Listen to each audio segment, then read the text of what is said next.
Welcome to another episode of The Second Coming. I'm your host, Jason Keeton. We're here with Minister Brother T. This is an amazing day. Today, Brother T, I have a question that comes from some channeled work I was listening to, and to help me kind of really deepen my understanding.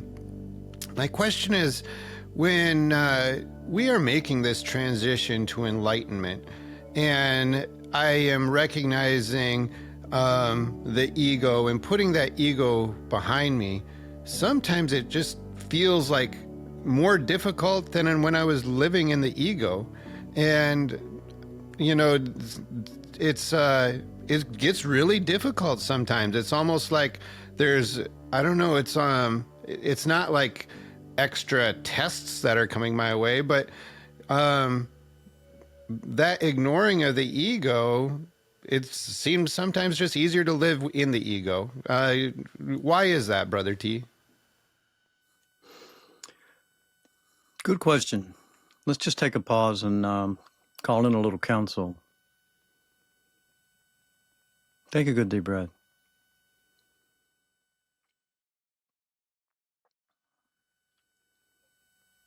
Thank you, Father, for the opportunity to join together today as we remember who we are. We allow only that which expresses Christ consciousness, and only that which is in harmony with the purpose of being. We will listen for your voice. And as we turn within, I know who I am in truth. I know what I am in truth. I know how I serve in truth. I am free. I am free. I am free. I am in the upper room. I am here. I have come. I am known. Behold, I make all things new. It will be so. God is, God is, God is. So as we return to the outer, as we return to this space and place, why is it more difficult sometimes to feel like we're trying to do something to be outside of the ego, to get the ego behind us, etc., etc.? Well, that is simply is because you have spent thousands of years and hundreds possibly of lifetimes, depending on your particular soul's journey, on this planet and maybe others, where the only thing you were focused on was being the personality self, the construct of self, small self, that you are very accustomed to. So it can be even sometimes a little unsettling to transition from the sleeping self at night that we drift off into a dreamscape with. And when we wake up in the morning, we might be having a dream, and we're in such a particular drama that's going on. We're trying to solve a problem or deal with some calamity, or sometimes having a great time, maybe sometimes even having sex, doing something that we don't want to stop. And we don't want to quit doing that. We don't want to quit being who we're being as a sleeping self, is having a good time and is comfortable in this state of consciousness, in that dimensional experience. But the sleepwalking self that I call the ego, we call the ego here at True Thought, is determined to be expressed as who I am. And so it tells the sleeping self, get thee behind me, I'm taking over. And it grabs the steering wheel, so to speak, and we start thinking about what we're going to do today, and suddenly we forget all about what the sleeping self was concerned with, and we become the expression of that self. We have made a transition into a new dimensional construct of experience, a new way of being. We realized that, we were safe at home in bed all night long, and we got a lot to do today. We had some plans, and we look at our phone. Typically nowadays, we don't look at the calendar on the wall very often, and we go about doing what we were expecting to do today, and that's what we're comfortable with. And so now, in that experience of self, again, this is a dimensional construct that is in collaboration with 8 billion people on the planet. It's pretty concretized. It's pretty firm. And we have decades by the time we get past the point of being an adult, which is our mind fully develops at the age of 27, or at least our brain does. But I don't think our mind actually egoically really fully develops until I think I've read somewhere that we're in our 40s, actually, before we fully become, acclimated to being an adult, egoically, right? So if I'm on the spiritual path, I'm questioning my thinking self. I'm questioning my thoughts. I'm questioning who I am. I'm questioning who I've been. I'm questioning what other people think of me. I'm questioning who am I supposed to be? And so I've spent decades, certainly many years, trying to prove to everybody who I am. And suddenly now I'm going to be somebody else, and I don't even know who that somebody else is. And the number one thing that the ego desires to prove its worth through is to be in control. And if I don't know who I'm supposed to be, I'm out of control. And if I'm out of control, man, I'm not comfortable. That's not a comfortable feeling. And then I'm supposed to get in touch with this voice that I don't even hear. And I'm going to let that voice start being who I am. I mean, it just sounds very uncomfortable. But the truth is, there are millions of ways to experience joy, millions of ways to experience bliss, millions of ways to experience peace. Or we could just keep, experiencing birth, sin, sickness, death, drama, pain, suffering, struggle. And we could just keep doing that. But we have to make a choice. We have to decide what our true desire is. The very first key to the kingdom is desire. If my ego is in charge, I used to share with my Course in Miracles students, the cat can't drive the car, right? And then somebody sent me a picture of a cat driving a car. I'm like, yeah, well, it's going to drive you over the cliff, right? Because the only place the ego is ever going to take you to is death. And death is an underlying fear that we all have because the ego it promotes death because it wants to be in control of your experience, but at the same time, it knows that its death isn't really a physical death. Its death is when you quit giving it, this beautiful creation of God called the soul, when you quit giving your mind, your awareness, and your attention to the ego, thinking self. It's just a construct. It's not real, but its existence depends on you staying focused, aware, and giving your attention to its thoughts. And if you withdraw those thoughts, it begins to collapse. If you withdraw, not those thoughts, but your focus and your awareness, if you pull your focus and awareness away from it, don't think for a minute it's not going to throw a fit. It's going to throw a fit, and it's going to tell you how uncomfortable this is. And if it's telling you something and you believe it, well, then you're experiencing it. And then your body starts to vibrate with it. And then your body resonates back that feeling of discomfort. Oh, this is not comfortable.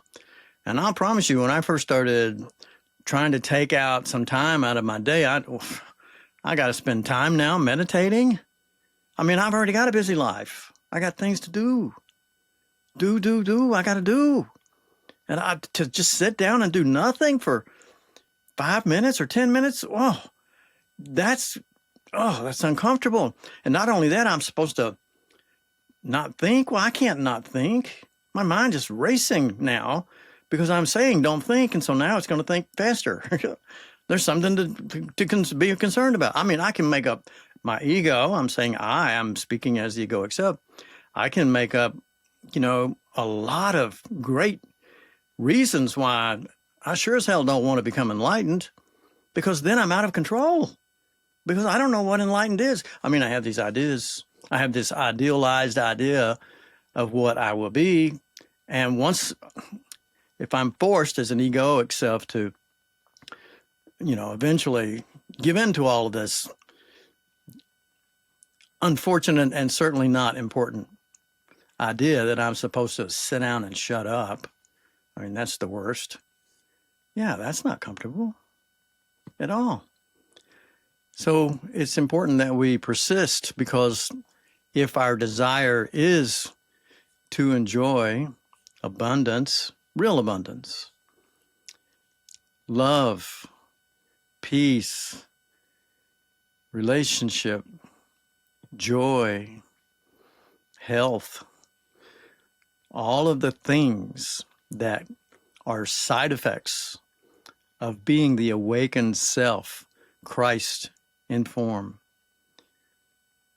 If I'm going to experience that, which is to be my real self, then I have to push through the resistance that my egoic mind is going to absolutely, begin to, inflict on me in the background and or the foreground as much as possible. It wants to stay in control and tell me what a ridiculous idea this is, that I'm just going to sit down and do nothing and listen like there's some other voice out there that I'm supposed to listen to. It's ridiculous. And I can talk myself out of it. In fact, many religions teach, no, you could be possessed. Now, you can't be possessed ever. You can only be who you truly are. And until you are who you truly are, you're really being who you're not. Just a made-up idea of who you are, and what your purpose is.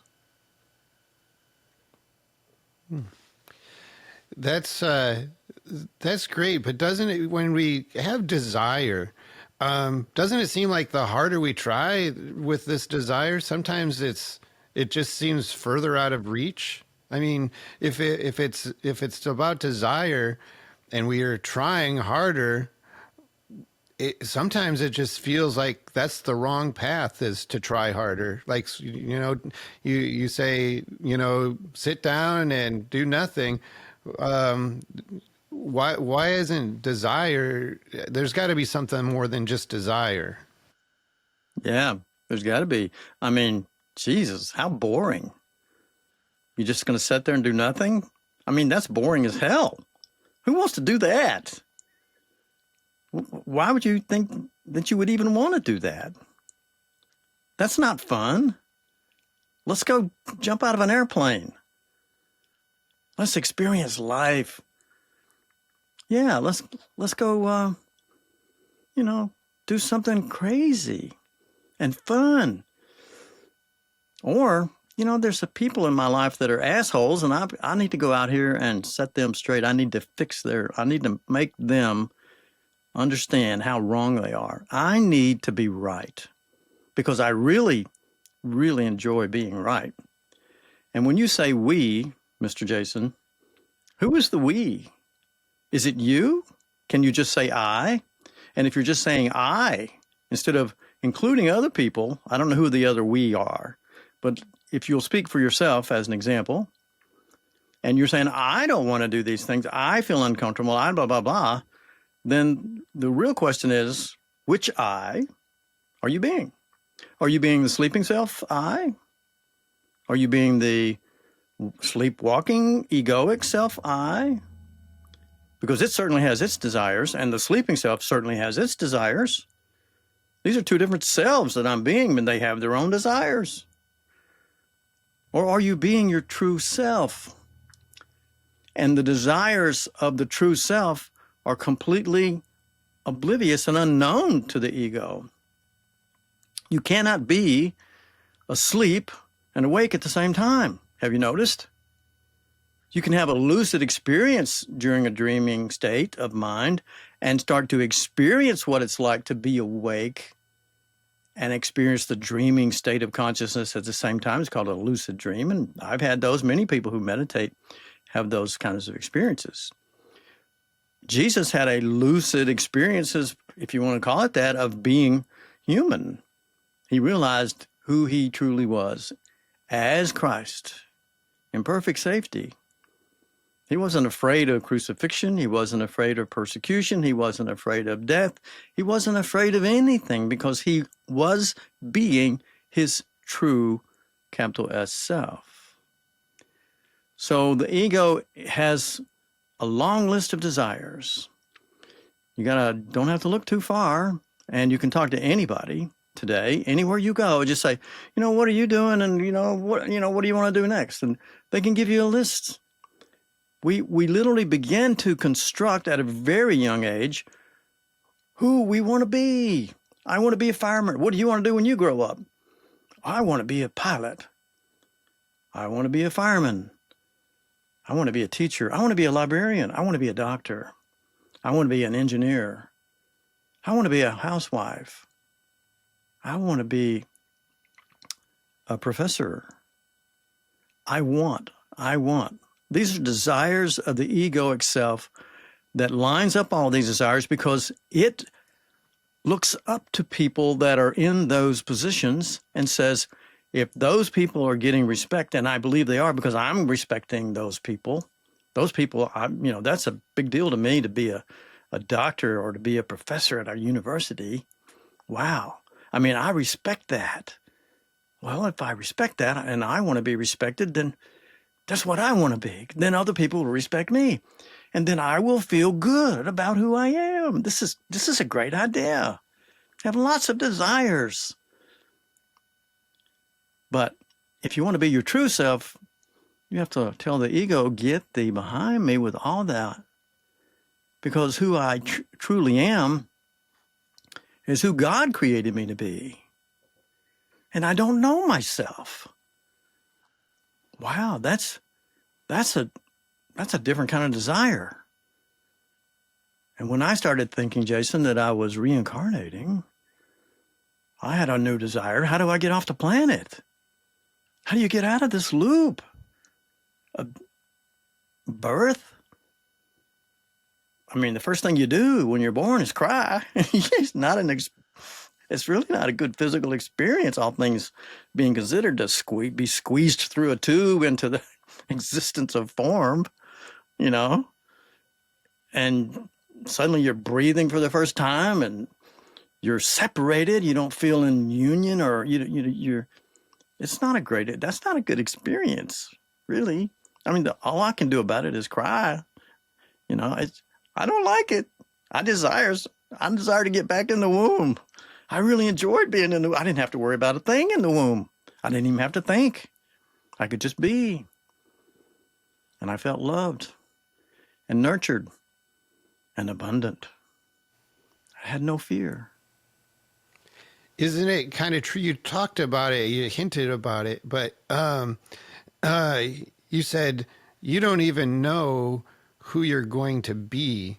And isn't that kind of what when you put your desires, what ego is trying to do or trying to create, when you're creating from ego, when you stop that and you're living in the gap, you don't really know what that end is, because when you stop creating from the ego and you start recognizing the ego desires, there becomes this big unknown when you're in the gap that maybe you're creating from the heart. What is that? Am I thinking of that correctly? You are. I just want to tweak the language a Sure. little bit, just to help us to have some clarity. The ego doesn't create anything. It just makes shit up. The only creative energy is the energy of God. You can't be creative at all when you are thinking, remembering the past and projecting a future, because neither one of those things are real. They don't exist. When you're being creative is when you're in the flow, when you're in the gap. You recently sent me a picture, and I thought, man, you're really a pretty good artist, and you shared with me that, man, I was painting this picture, and I had no idea. I mean, hours went by, and I didn't even know that it was hours later, and suddenly I realized that I was just kind of present and creative. So you were tapped into the energy of creation. You were expressing love through the action of painting something that you saw in mind, and you wanted to express it and manifest it so that it could be seen by others and yourself as a part of you and who you are being expressed in form. That's creative. That's not the ego. The ego's got nothing to do with that. Nothing. Not a thing. You weren't doing that for somebody else. You were doing it for the sheer joy of being creative. The ego does everything and only does what it does to make itself more powerful, to make itself be known, to make itself be respected, to make itself become closer to the idealized self that it has created. Seek but do not find, that it will never be able to make out of itself, because that idea that it has created about who it wants to be seen as, the world, through the eyes of the world, and it's worried about what other people think of it and how other people see it and share their thoughts about it, because that's how it values itself. It's just a game of insanity, because you can't ever control what other people think of you, and they're going to lie to you most of the time anyway. They're just going to always tell you, "Oh no, that was great," And most people are people pleasing. They're not sharing their private thoughts, right? So the ego doesn't really know what anybody thinks of it, but it's going to spend its entire life, if it's allowed to stay in control, trying to be somebody that it never can be, that nobody ever recognizes it as. And then a little sickness and a little death later, start all over again. Yay, I'm back. Oh no, who am I now? In my book, I actually started, and some people have had a chance to read that by now, but the point is in the beginning. And I realized that at a very young age, I was sharing, my first memories. I wasn't thinking. I was just being. My ego wasn't developed at all. And I had an experience that was pretty dramatic at a very young age. And so it stuck out, and I remember it quite clearly. And was able to share, that I didn't see what was going on. I mean, as far as the event itself was neutral to me. But how other people saw it was what affected me. That's when my ego began to develop. Oh, this is how I'm supposed to be when this kind of thing happens. Oh, I see. The ego is a learned construct from history. And it's passed on to us by people that love us and people that are trying to manipulate us for their own purposes, for their own validation of self, because they're stuck in their ego too.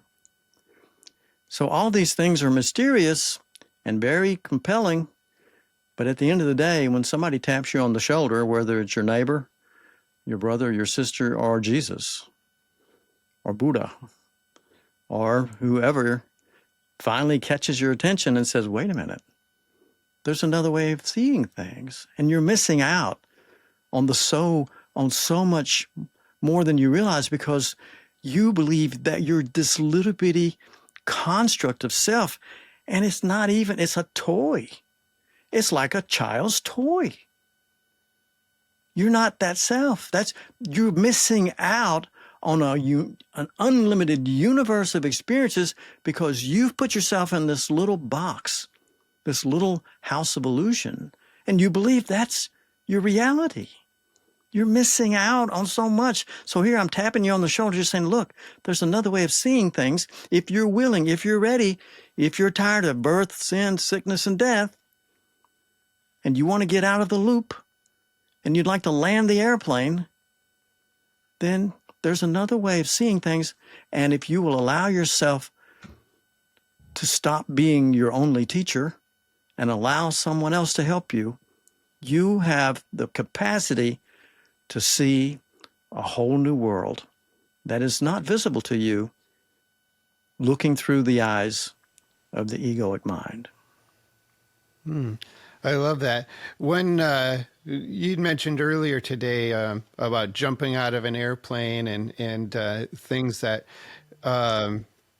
stimulate the soul. Actually, I was reading one time that the reason why humans desire things like jumping out of airplanes or climbing rocks or riding a BMX, motocross, is because they're forced to be present, and so the egoic self doesn't really realize that, but at the time of the event, they have to be completely present, and they're completely present, experiencing the what's in front of them, and whether their egoic self recognizes that or not, that's what I've studied. But separate from that,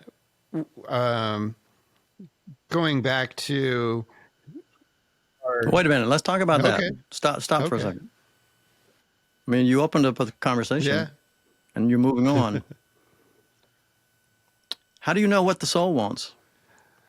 I was just saying, in that moment, if the soul wants to be How do you? No, wait a minute. If you're only being the ego, how do you know what the soul wants? Well, I'm saying, how do you know what the soul desires? You said the soul desires, jumping out of an airplane or whatever. But why do you put that on the soul? How do you know what the soul wants? Well, I was thinking that when we want to be in the gap. Wait a minute. Okay, but wait a minute. You said an important word. You said, I was thinking. I was just thinking now because you're asking me to figure out, what the soul wants. Right. But wait a minute. The soul's not thinking. The soul doesn't think. You were not created to be a thinker. Right. That's the ego. If you're thinking, imagining a future, a potentiality of, I'm going to go jump. I'm going to think about, I've got to be thinking about jumping out of an airplane before I get on the damn airplane. Obviously. The action comes after the thought. Right. Right? I'm thinking. If I'm thinking, I'm not being my soul. I'm not being my true self. I'm being who I think I am. I'm being my ego. But isn't the actual falling? How do I know what my soul wants? But isn't the actual falling out of the airplane when you're actually falling out of the airplane? Isn't that you're not thinking at that time, right? You're just in the gap. You might be present. Yes, you could be present to the moment, but the soul is here to learn and to its purpose and its desire. And we know this, Jason, from what Jesus has told us, not as an experience, but from what Jesus has told us, because he has moved beyond the ego and helps us to understand. The soul has only one desire, is to be what the ego's been being, which is who you think you are. And that's who you're expressing as. The soul desire is to be God in form, Christ.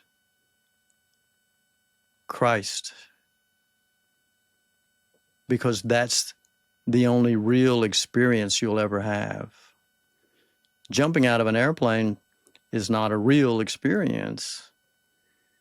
It's an imagined idea of what being in a body is like and risking death. It's the risk of death. And, go stand out in the middle of the interstate and, you'll have an experience there too.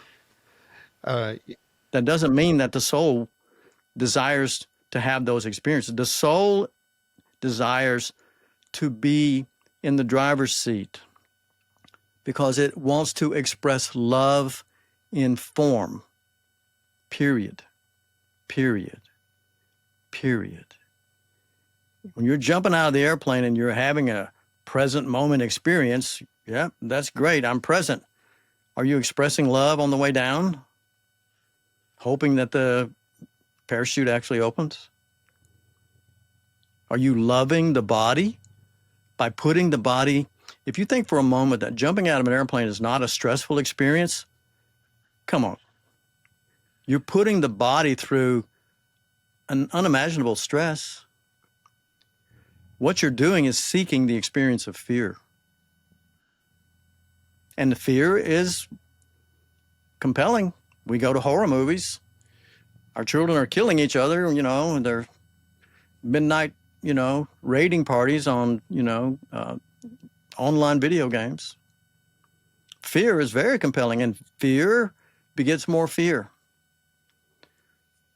Your soul desires to be the expression of love and form. It's not complicated. yeah, And you don't have to jump out of an airplane to be the expression of love. sure. And that makes a lot of sense because when you explain it that way, like when the egoic self wants ayahuasca, when the human says, I'm going to take ayahuasca because now I feel enlightened. That's not expressing love. It's like jumping out of an airplane, in my opinion. It's A little you bit. know, Yeah, Jesus was, he was expressing as Raj, communicating through Paul Tuttle, and somebody in the audience. These were small gatherings. I'm thinking 6 or 8 people, kind of thing, at Paul's home, out in I think Washington State. And somebody brought up ayahuasca, and Jesus, in no uncertain terms said, that's not an experience of enlightenment. If you're shitting all over yourself and you're throwing up and you can't even speak to somebody and you can't even verbalize yourself, you can't communicate, that's not enlightenment. Right. Period. Right. Period. Period. That's, as you just said, that's just jumping out of an airplane. You might have a peak experience and scare the shit out of yourself and actually literally shit yourself. But that doesn't mean that it is spiritually worthwhile. And you might use that language to justify the experience. I've had experiences of because I grew up in the 60s, and Woodstock and acid, LSD, and, all that,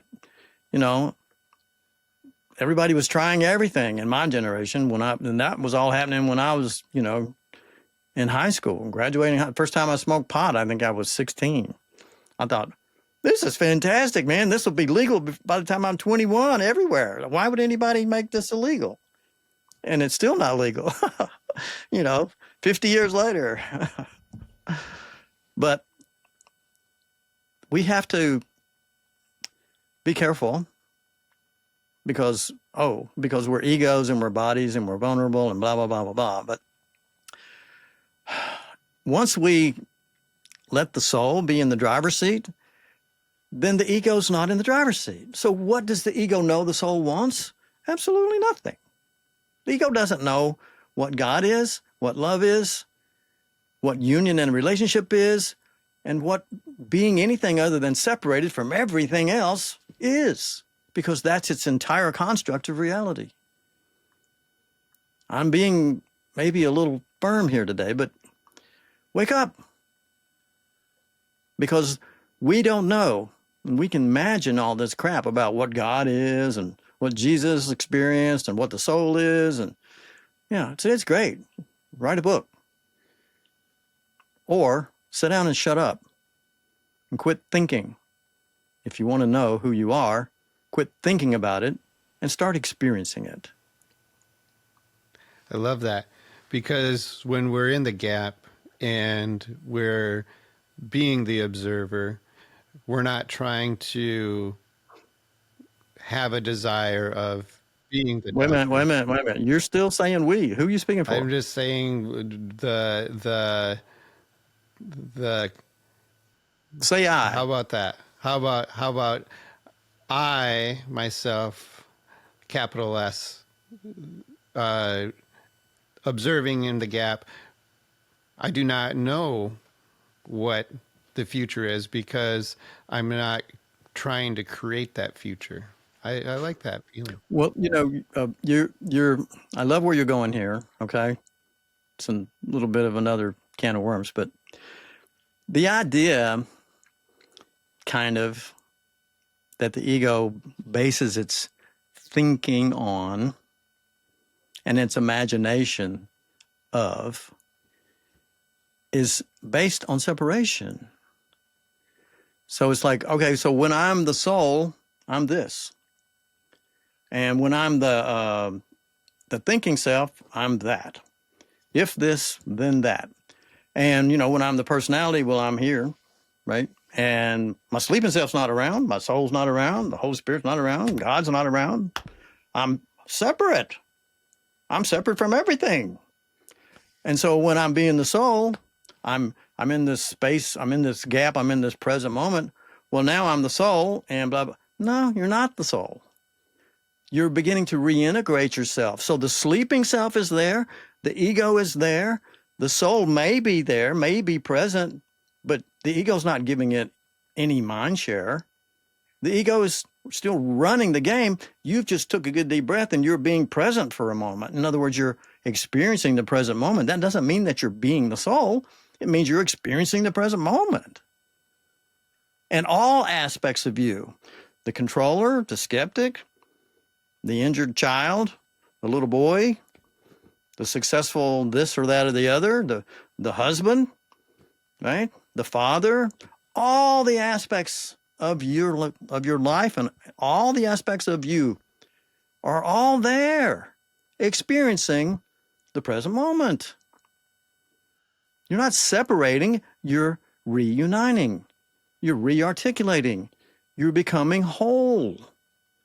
And you can only do that in the present moment. But don't think for a minute just because you're being present that you're somehow more enlightened.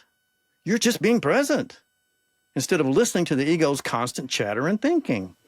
And then when you come out of the gap, you start thinking about it and defining what it means. Right. And what it means from the egoic perspective is that you must have been the soul because, well, you were separate. Because the ego wasn't, the ego's in the background, I'm just being present, so I'm something else. No, you're something more. I like that.